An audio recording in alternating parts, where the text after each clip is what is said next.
afternoon. So welcome everybody. Happy Monday to you. I know it can be a bit tough on a Monday sometimes for it to be a happy Monday, but hopefully you have had a restful weekend or a really productive weekend from a business perspective. That would be my wish for you, either of those things.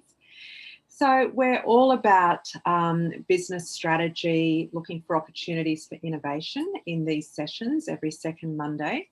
And we're up to part 3 or session 3 of this sequence. So we're in the third of 6 sessions about business strategy and product innovation. And this one's about research and customer insights. That's the focus of it. Steps to developing your strategy, because really in this session, what I'm going to do is start to step you through the template that you have access to in the Business Planning for Revival course on your dashboard. So Business Planning for Revival, you all have access to that course, and that is where the template is that we're going to be using. And we're going to step through sections 1 and 2 of that today, and I'm going to explain to you how you can utilise that to develop your business plan and to pop some ideas for innovation, new product ideas, etc.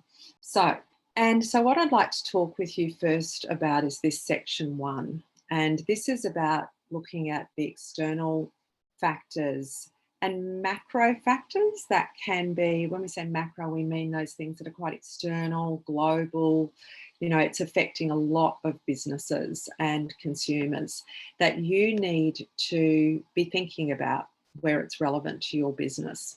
So the first one we want you to jot down here are market trends. So where can you get this market trend information from? I mean, some of it's just in your face all the time in terms of depending on what media you follow, or you might be picking it up by talking to people in your local chamber of commerce or listening to information that we're providing to you. But what is known to you now in terms of the market trends? And what do you need to seek out to make sure you've got the full picture? Do you have access to any industry associations that are relevant to you? Maybe regional chambers of commerce are publishing research that's relevant to you. It could be something specific to your industry. Certainly in a general sense, and I talked about these COVID relevant trends in the first session, and that's recorded there for you to access if you didn't see that. In COVID, we have seen some general trends by consumers. Certainly they are looking to shop more online, and I heard only last week some new numbers. There have been, in small to medium-sized businesses, there's been a 60% increase in online sales in Australia during COVID. And sales generated through Facebook have increased by 25%, the Facebook industry person told me last week. So we've seen this increase in e-commerce, and purchasing online has been quite astounding. So we've seen consumer confidence in using online purchasing has really grown. What PayPal call their silver tech market, so over 50s, the increase in the download of apps, of PayPal accounts has really grown during COVID. So that older age group is getting confident with online shopping. It's a whole new world to them. So we've got that e-commerce COVID trend, and then then we have case studies of businesses who have done digital transformation to adapt to that. So that's been fantastic. So that's a general trend. Another general trend is spending time locally and buying locally. So people are, and this has even happened more recently, there are lockdowns, then there were long lockdowns, there were mini lockdowns, there have been frequent border closures. People are, I think even in the last month or so, are keen to stay put, which means they are looking to local products and service providers if they can find them. So that's another thing. Another thing with staying put has been this want to work on their homes as opposed to spend money on traveling or other things. So we're seeing that. That's been a real trend. So what are some other COVID relevant trends that you can think of for your business or your industry? For those of you who are in the events field, like you, Christy, you would have seen an enormous drop down in your business initially. Yet then again, you're in a specific area that's been quite safe for COVID. Probably, in your particular region, feeling a bit more secure about having events. But, so you would have been toing and froing on this, but what are the COVID trends that you're really experiencing? Really bring it down to yourself. And then what about eco trends? What about environmentally? So we're seeing, I know that the environmental, the use of plastics particularly has been, really hard hit because of COVID, but we're still seeing a growing trend for consumers wanting to reduce their use of plastic. We're seeing different state governments bringing in more rules, single-use plastic bags, annihilating the ability in the near future to be able to have takeaway containers in plastic. So consumers' awareness is getting higher and higher. What are you doing in your business to appeal to that? For example, if you are delivering goods via e-commerce and sending things out via couriers or Australia Post, what's your packaging? I personally, how do you feel about it? I get really excited when I receive my whatever, my skincare, and it comes in cardboard box with recycled cardboard packaging and recyclable containers. That to me is a real win. There is certain companies that, like Dyson, for example, yes, you pay a quality price tag for a Dyson product, but when they send you their product, there's no plastic in it. It's all packed in cardboard, so you can recycle that. What are you doing in your business to appeal to that trend? And what are the other trends in your region? So you might need to do some research in this space, speak to some contemporaries, think of the ways you can do that. Once you've got that knowledge, create the dot points here, because that's the first thing. We want to make sure that your business is future-proofed in that regard. Now, let's think about competitors. And both of these are relevant whether you're starting a new business or just reviewing your business and saying, where do I want to get to and how am I going to get there? So competitor analysis is really important. And the great thing about the digital age is that we can see lots of things about our competitors. Now, they don't have to be a direct competitor. They could be a similar business to yours, maybe in another state or in another region.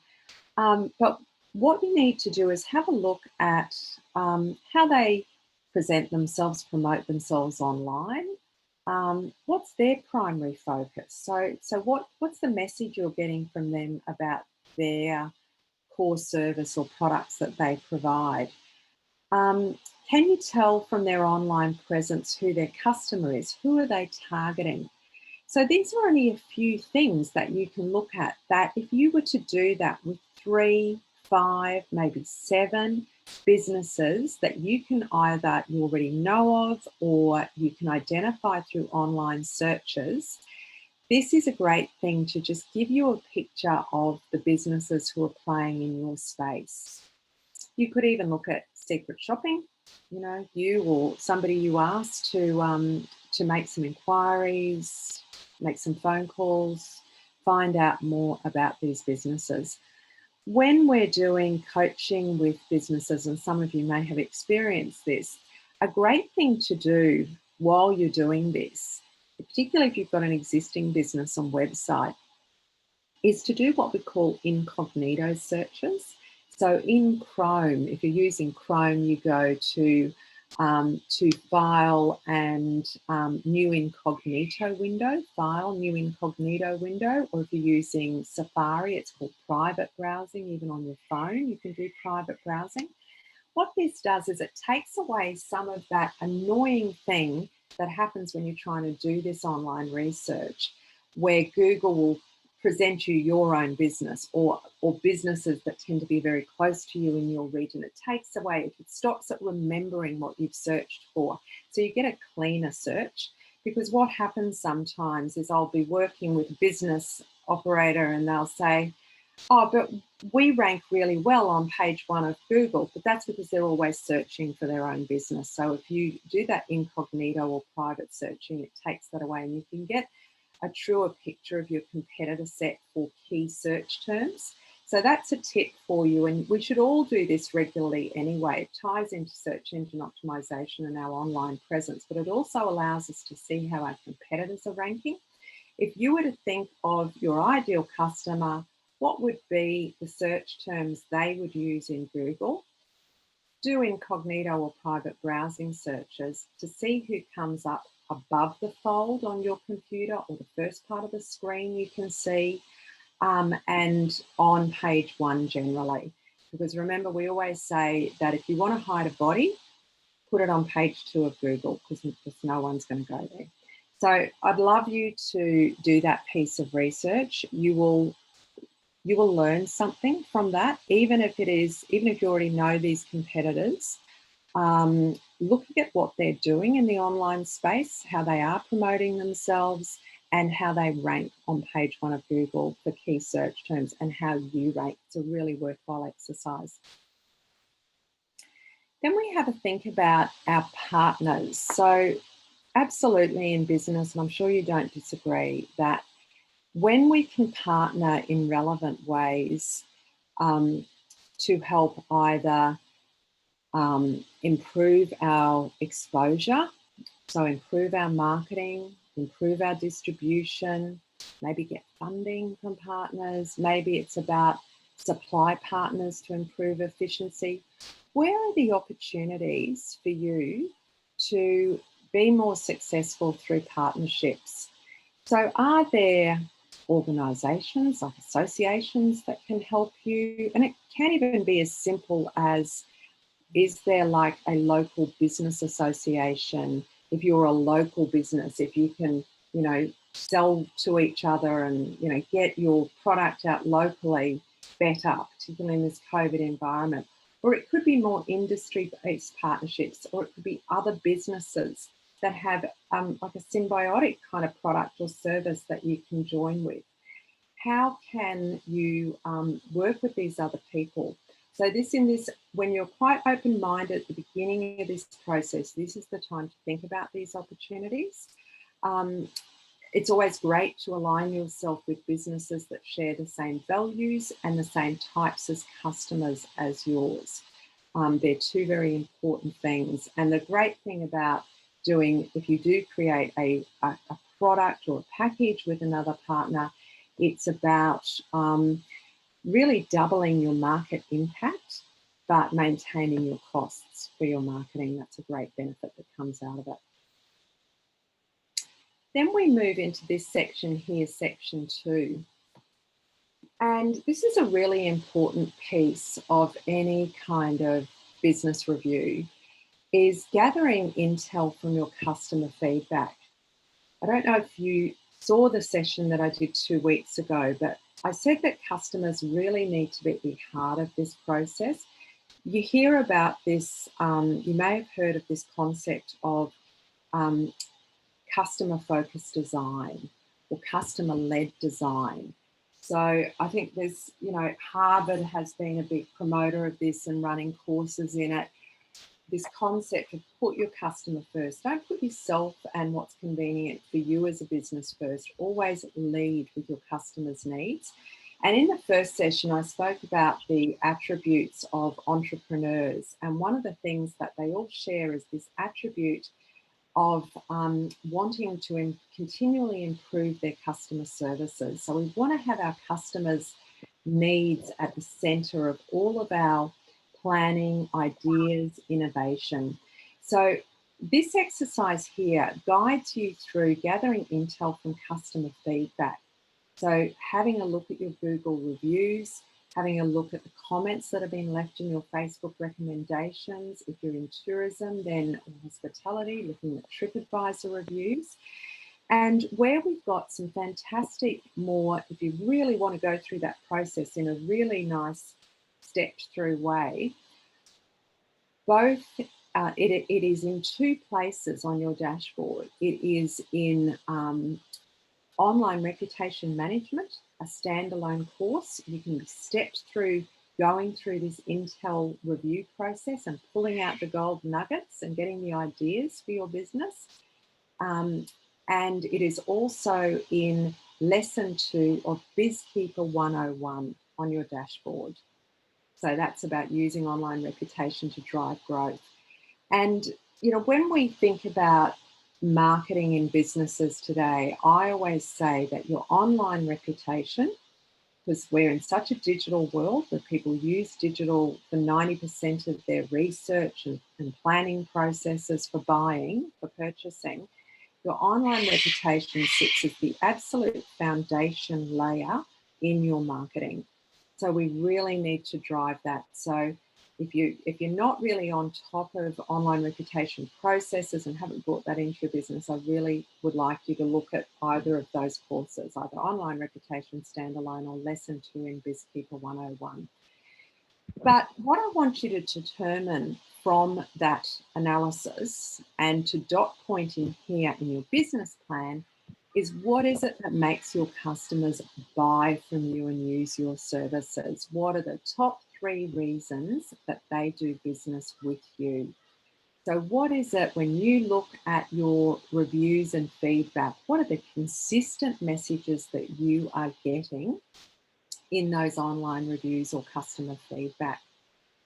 Because that is going to help you establish your clear value proposition to your customers. And that is critical in any business planning and moving forward in any business, is that you have clarity on what value it is you offer to whom. So who is your ideal customer and what is the value that you are giving to them? We've got a question coming up from somebody who registered around it's yours, Michelle, about I'm getting so many new different types of customers. How do I target them? So, you know, that can be overwhelming and we can share, you know, just divide our resources too thinly trying to target them all. But if we have a picture in our mind of our ideal customer, the ones that love us, the ones that want to give us their money, they're the ones we want to attract more of. So that's a really important part of this template, is to get clear on that. And then the last section of the template I wanted to address today, and then we'll continue the journey in a fortnight, is getting the benchmark down about your current sales.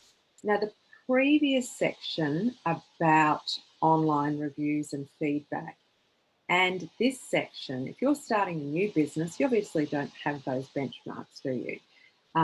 So it's going to be more aspirational about your ideal customer and the value you're going to provide to them.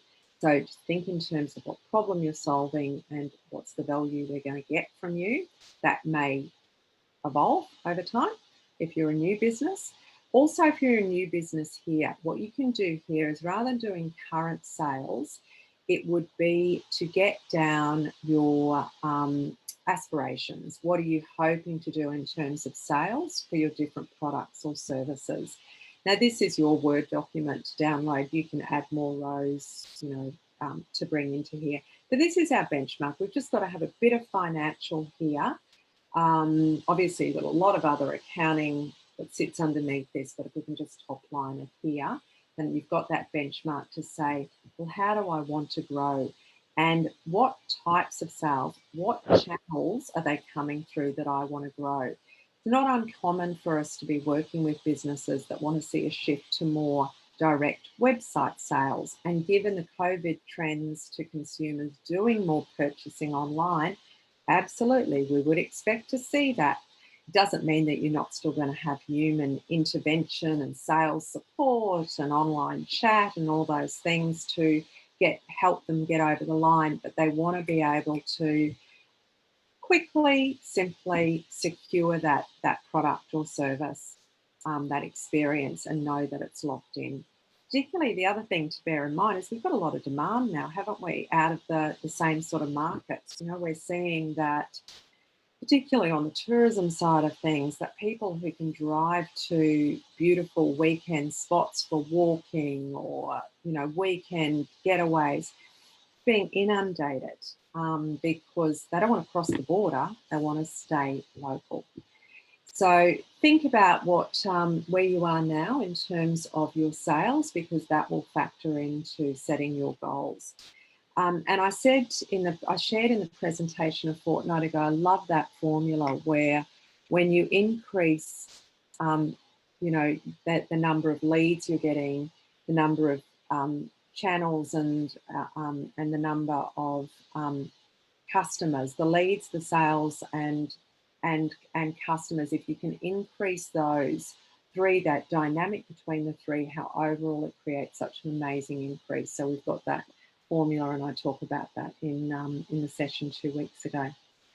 So that's what I wanted to cover there, just to step you through in a nice, measured, easy way with this template for those of you who are looking to utilize the template and develop your own business plan. I'll come back into the presentation now. There are a couple of things I wanted to leave with you, well, 6, not a couple. Those of you who are wanting to move forward with your planning process, then this is your homework. I would like you to complete sections 1 and 2 of your business plan template, so that it will involve identifying research sources and summarising relevant trends. List your known competitors and conduct an incognito search or searches using relevant search terms, so you can see how their website and how your website ranks. Are you seeing any red flags there? Is your business not ranking at all on page 1? You know, what does that mean? That means that you need to be thinking about your website as your very important, second most important asset in your marketing, and how good the content is and the functionality and the search engine optimization on that. But what do you learn about your competitors there as well? What are they doing well and what are they focused on? So complete that section, then dot point that, summarize that in the template.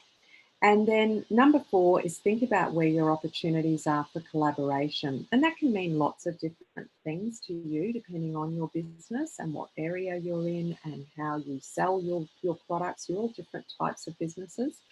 But what are the opportunities for partnerships? And then item 5 is to review your customer feedback and online reviews, providing you're not a brand new business. Identify areas of strengths and opportunities from those reviews for either improvement in service and marketing or product innovation. What is it that people love? And nail your the 3 top reasons that people love to buy from you. What is it that really makes up your value proposition to your ideal customer? And then develop your current or your targeted sales profile. So that's what I'd love you to do, those of you who are developing your plan. Thanks, guys. Have an awesome week. And I can't wait. If you join us in a fortnight, I can't wait to hear how you're going and what you're implementing. That'll be good. All right. Thanks, guys. See you. Thanks. Bye.